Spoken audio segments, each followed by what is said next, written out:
You are watching or listening to Purham and Associates. For more information, go to rpurham.com or follow me on all social media platforms and subscribe at RPURHAM. Thanks. See you over there.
Hey, good day to you all. Welcome to Permanent Associates. I'm your host, Randy Purham. Hey, I hope y'all are having a great week thus far and looking forward to the weekend. I sure am because I'm still going to be busy. Meh. But no, that's just the way life goes. I got a conference this weekend. And yeah, look forward to that. Looking forward to hanging out with my peeps out here in Texas. Hey, of course, today is Friday. And this is the time that we take to thank our men and women who are serving our nation around the world, sacrificing and committing their time, their freedom, and protecting our freedom, our Constitution, our way of life. We want to thank you and we salute you and we wish you a safe journey back home to your friends, family, and loved ones, wherever that may be. Hey, we got a very special guest with us this morning. Y'all know who he is, though. But for those that don't know who he is, we have none other than John O'Connor. He is a experienced trial lawyer practicing law in San Francisco since 1972. He has tried cases in state and federal court throughout the country. He served as an assistant U.S. attorney in Northern California from 1974 to 1979, presenting the United States in both criminal and civil cases. Among his interesting assignments have been representation, of the government during the OPEC oil embargo of the 1970s, writing Fifth Amendment and state of mind briefs for the prosecution in the United States versus Patricia Hearst, representing the FDIC, FSLC, and RTC during the savings and loan crisis of the late 1980s and the early 1990s. Representing California, Attorney General Dan Lundgren in campaign-related litigation, defending R.J. Reynolds' tobacco and significant smoking and health litigation, representing Coach Don Nelson in litigation with the Dallas Mavericks owner Mark Cuban, and representing W. Mark Felt regarding the revelation of his identity as Deep Throat. Ladies and gentlemen, introducing some, presenting the others, Mr. John O'Connor. Morning, sir. Welcome back. How's everything going? I'm going with you. Yeah, great. What you been up to the last couple months since you've been on? Not a lot. I've just been watching things in Minnesota with some interest. And I've been just doing this and that, writing a few articles and so forth. Yeah, awesome. Speaking of Minnesota, the shooting that I want to get your thoughts on this. As a lawyer, and you've probably seen these kind of cases around the country similarly and everything else. But that shooting last week with Alex Preddy was how do I want to ask this without pissing off the audience, because I'm on the fence with this one. I'm not gonna say it was a bad shoot. Well, I'm not gonna say it was a good shoot either. I want to say that it was a shoot of confusion. And by the simple fact of him bringing a gun to a protest, interacting with the law enforcement, fighting with them and everything else, I can understand the frame of mind that those guys, the ICE officers, will have, that, hey, this is a threat, given also coming to light that he was just out there a few days prior, so they know who he is, and everything else. I want to get your thoughts on the President Trump, Chris, him. They kind of like make some commentary saying, he shouldn't have had a gun out there, type of thing. That created a lot of I could just say, angst amongst gun right advocates. But I want to get your thoughts on that whole situation, sir. Now, what I would say, Randy, is this, and I don't want to upset anybody, but I've defended these cases before, Yeah, sure. in both federal and state governments. Uh, it's just an excessive force case. I hate to say that it's nothing unusual, and in this case, uh, yeah, no one deserves to die. This is not a capital offense, but if you he certainly raised the chances of himself getting shot. He's out there in a very fraught situation with tempers flaring and officers whose lives are in danger every minute. Everybody's on edge, and then he's the guy that jumps into the fray. He jumped into the fray here long before. He was not just observing. He was trying to impede an arrest. The guy's really was a jerk, frankly. I mean, we saw the tape of him a week beforehand, what he was doing. This is not a nice, sweet man. If he was a nice, sweet guy and protesting like a normal person, he'd be alive today. Hmm. And then, of course, why does he bring two loaded magazines to the scene? Obviously, this is not a good guy. Now, the shooting to me was just a mistake. I mean, there's no doubt about it. I think at this point he didn't have a gun. Unless somebody magically says he had a gun in his hand, that shooting can't be defended. That means that in some civil suit, his mother's going to get some money. Okay, but you got to ask this: what are people like this doing?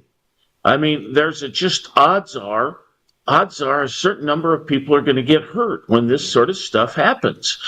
And if Minnesota was not so childish, I would call it childish, to have this sanctuary city stuff to begin with, they created a vacuum. Rather than local law enforcement being the backup, ICE needs its own backup. So that's one of the problems. The other problem is that Minnesota does not honor detainers. Now, maybe they are today. Maybe they've agreed to do that. But if you don't honor detainers, ICE has no easy way to get the bad guys. The beautiful thing about detainers is you allow, in essence, the Minnesota criminal system to figure out who the bad guys are, who should be. And then ICE can sit back, take it easy, sit in an office, wait for somebody to give them a call, and they go out and nab a guy. And we're all done. You don't have to go out in the street. So the other thing I would say is the protesters are obviously paid professional protesters. I'm not so sure this guy was, Preddy, but they had, organized resistance there. This is nothing but fighting law enforcement. We saw this movie before with George Floyd. Yep. It's nice to say all these people are peaceful, but look what happened during the Floyd riots in Minneapolis. I mean, this is a mark of progressive leftist ideological thinking, and so that's what we get. Yeah. It's not a good look. That's all I can say. Things have really gone downhill when Barack Obama and Hillary Clinton were both saying not too long ago, "Oh yeah, we have to deport people if we catch an illegal alien." Now nobody would say that on the Democratic side. Of course not. That's their new voting base. And that's the crazy part to me is that we more and more of I should say older footage of like Barack Obama. I watched this footage as I shared it on my Facebook page. Matter of fact, of him talking about deportations. He's like, I get it. People feel sorry for them. They want us to be benevolent and everything else, but you broke the law. So you got to pay the consequence. And now they're like, oh well, we changed our mind about that. We don't listen to what Barack Obama says. So it's like, but they still broke the law. And Jacob Fry, the mayor of Minneapolis, there, I'm wondering at what point will Pam Bondi or the Department of Justice, anybody in the Department of Justice or the Department of Homeland Security, I'm wondering when he will get arrested. Him above all anybody else out there, he is the main one who is telling us that he is not going to enforce the law. He's not going to help law enforcement. He's inciting the violence up there and everything else, and he's still walking around scot free. I'm just really confused as to what our judicial system is doing today. And I want to get your thoughts on these judges, these activist judges, stepping in and they're giving these crazy injunctions and restraining orders, telling ICE that they can't defend themselves last week. But of course, that was overruled. So they appealed that and it was thrown out. But what recourse does a judge have? Because I asked this question last week and no, I couldn't get a straight answer. What recourse does a judge have in enforcing a law, an order that they give? Because I'm in the purview of if a judge says, hey, the Trump administration, you can't do this. If they ignore him or ignore that judge, what can be done? How can they actually enforce that? I did all that talking, he's gone. After these messages. Randy, can you hear me? I can. Hi. I was just calling you. Welcome back. Are you? I don't know what happened. No, no worries, no worries. Yeah, so no, I don't know what part you heard or where I lost you at.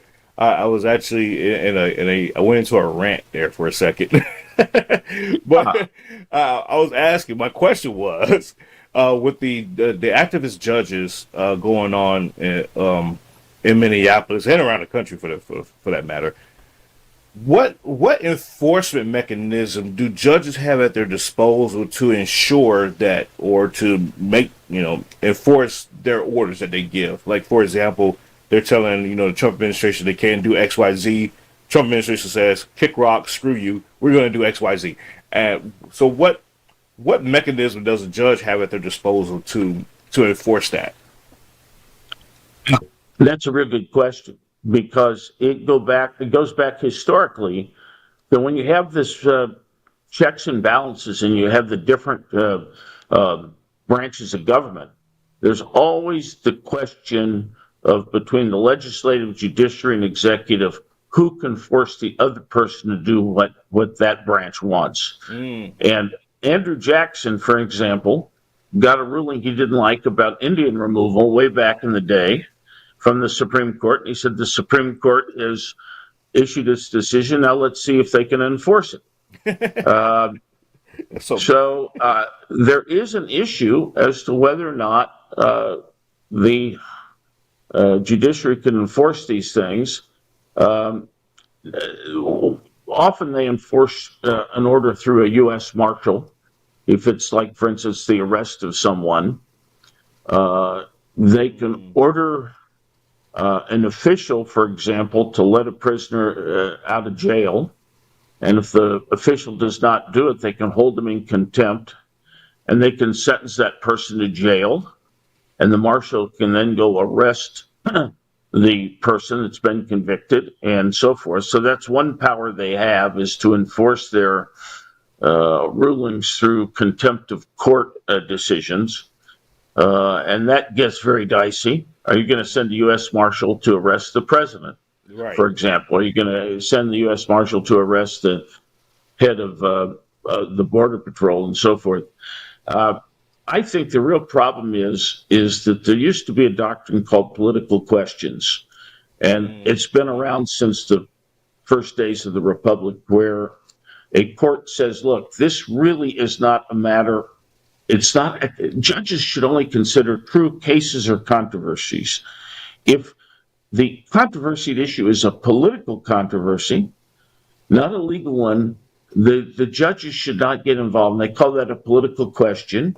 And they will often abstain from ruling, even when a suit is brought, and the person bringing the suit can say, hey, I have a case or controversy here. Look at it right here. I've got it printed out on this paper. And the court can say, yes, but what you have here is a political question. We're not going to try to get involved. Today, judges, they love the limelight. They want to see their pictures in the paper. They want to tell their friends that they really kicked Trump's tail and so forth. And so they really want to get involved, and that's a problem. And of course, the second problem is, and no longer do they limit themselves to the case at bench, but they often issue injunctions go far beyond Their the their parties in front right. of them, and issue these nationwide injunctions, or an injunction that has the effect of a nationwide ruling. Once again, they shouldn't do it. Do they have the power to do it? Yeah, it can look that way, and they have to be restrained by upper courts. So I don't think the judiciary generally is acting wisely when they get a Trump derangement syndrome type ruling. They really got to watch themselves here, because it really ruins the reputation of the judicial branch. That's all. Yeah, I 100% agree with you. And that's where I'm at personally with all the things that's going on in the judiciary right now. Is I'm like, man, they're just they're making it really hard for the general public to trust a judge, his judgment or her judgment, trust the system itself, because we see that there's still a two-tiered, I say it's even a three-tiered justice system, going on. And you have these judges that are stepping in and they're making these nationwide injunctions, as you put it, and they're like, I'm like, but they're a district judge. Like how, like how are they making a ruling on every? And but I also had discussions with some other friends of mine who are actually running for judgeships here in Texas, and one of them said to me, he said, Randy, the biggest problem that America has is they don't know the law. They don't understand how an opinion is not law. So when a judge issues an opinion on something, it's not necessary. It doesn't. We accept it as taking the effect of law, but it's not the law. The law still stands because Congress or your legislature passed a law. So until that law is overturned, or if it's ruled as to be unconstitutional, just because they have an opinion doesn't mean that it's the law. And we tend to go forward after a judge gives an opinion that that's the new law, when it's not. It's not the case. I want to get your thoughts on that. Uh, well, I think you said it best, Randy. I think that that we have a serious problem. I mean, I think you just put your finger on it, and I'm not so sure I can say it better. Okay, yeah, to me it's crazy. Yeah, I'm like, you're absolutely right, Judge. He's like, I never ruled from the bench in such a manner. I give my opinion, and I expressed it. I said, this is not the law. This is just my opinion, and I'll let them take it from there. And so he both educates and and I guess you could say not legislate, but he, I don't even know what you call it for a judge. He gives a ruling, and he educates at the same time. And so I'm like, for DHS and the Trump administration, they're shuffling, reshuffling the cards in Minnesota and around the country, in that regard. And so the question goes back to, the things that these judges are ruling on, are they political questions? And the Right.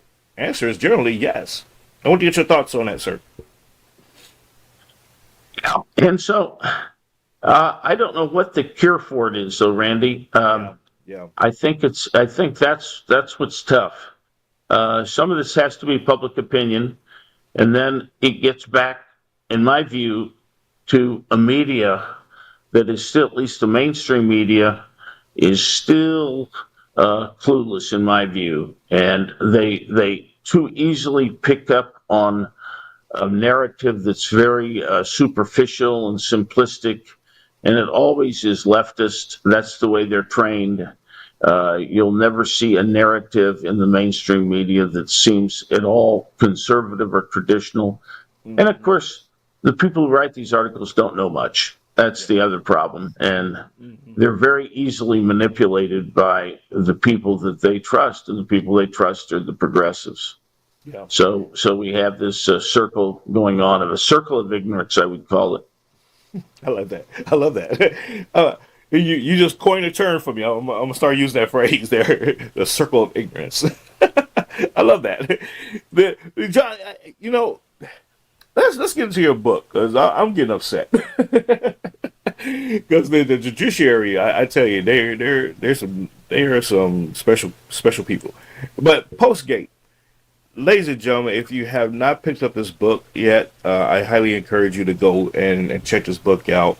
But John, I'm gonna let John tell us all about it. John, please tell us about Postgate. Well, the reason I think it's important is it really is, although it talks about how the Post covered up Watergate, it also talks about how they continue to cover up an important part of our nation's history. They're doing it today. They're still telling us that Watergate was a political campaign issue. It wasn't, that it had to do with a criminal Oval Office. It had nothing to do with the Oval Office. Yes, Nixon unwisely didn't know what Watergate was about, and he tried to protect a campaign donor by telling the FBI not to investigate the Mexican money trail, which was a very minor thing, made into a big thing.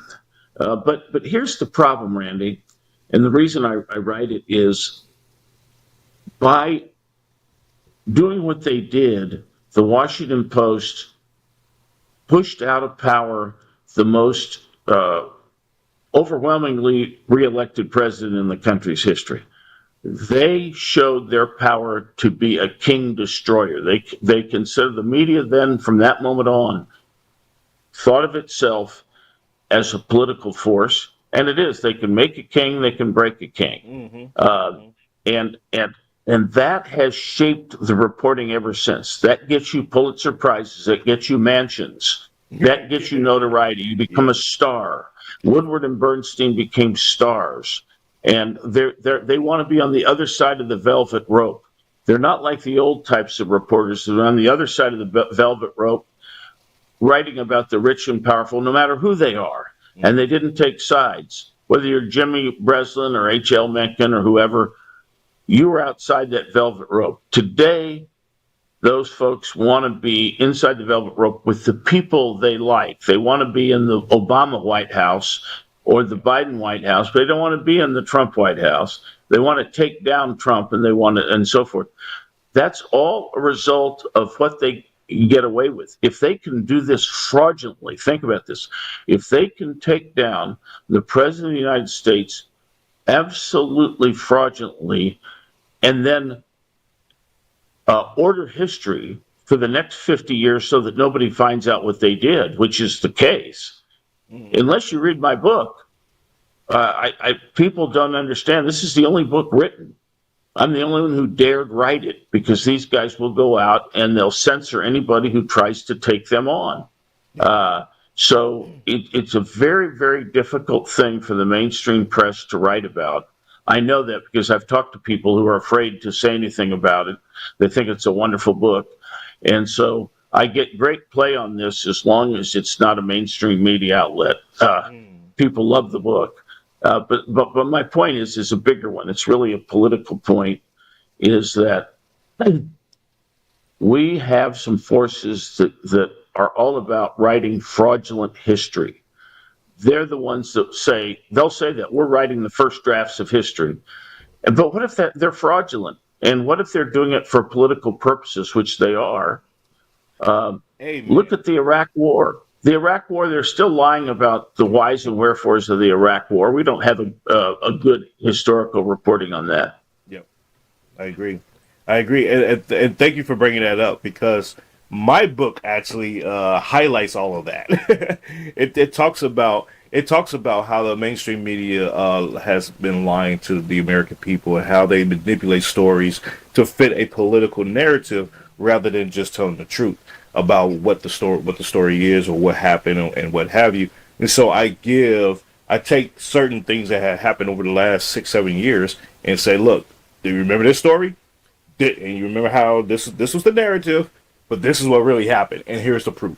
And so it serves as like a little history book for the reader to say, wow, okay, I'm done with watching, Fox News. I'm done watching CNN.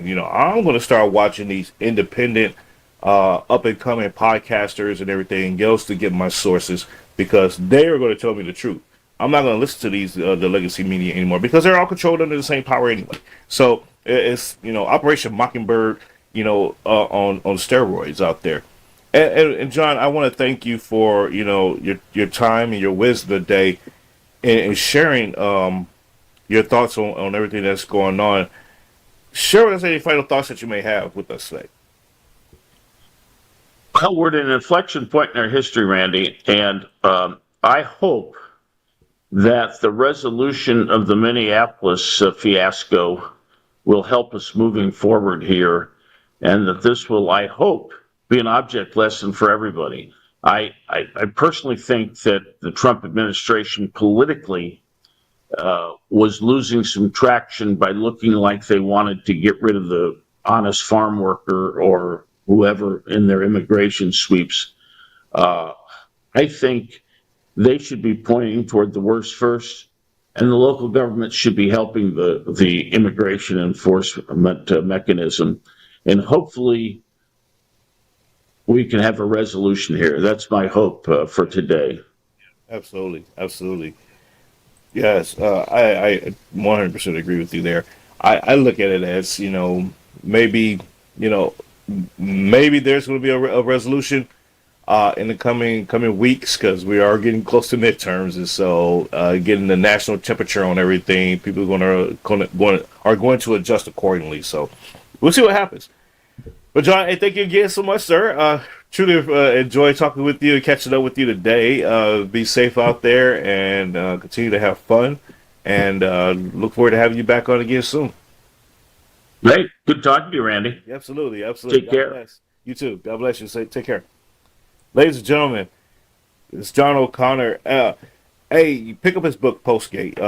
As he just mentioned, once again, mainstream media, such as the Post, how they covered up, manipulated, and gave a different, I guess you say, angle that was actually catastrophic in American history towards a sitting president of the United States in that of Richard Nixon. And for those that don't understand what happened in Watergate, I highly, highly recommend that you go back and you actually review that. Of course, you got to use, actual real resources, not, some YouTube BS documentary or something, but actual, look at the history, and understand how that transpired, because it's very interesting. It's a very interesting time back in the 70s there. So, but folks, it's Friday, and it's the time that I guess you say index early.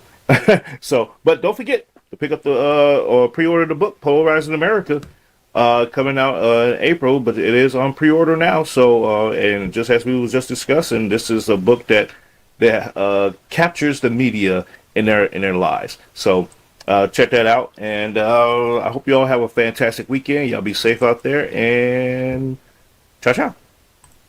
I hope you enjoyed today's program. You can follow, like, share, subscribe on Spotify, Substack, Rumble, YouTube, Facebook, and your news. And also, you can download Let the Truth Be Told app on your favorite streaming platforms, such as Fire Stick, Apple TV, and Roku. Take care. God bless.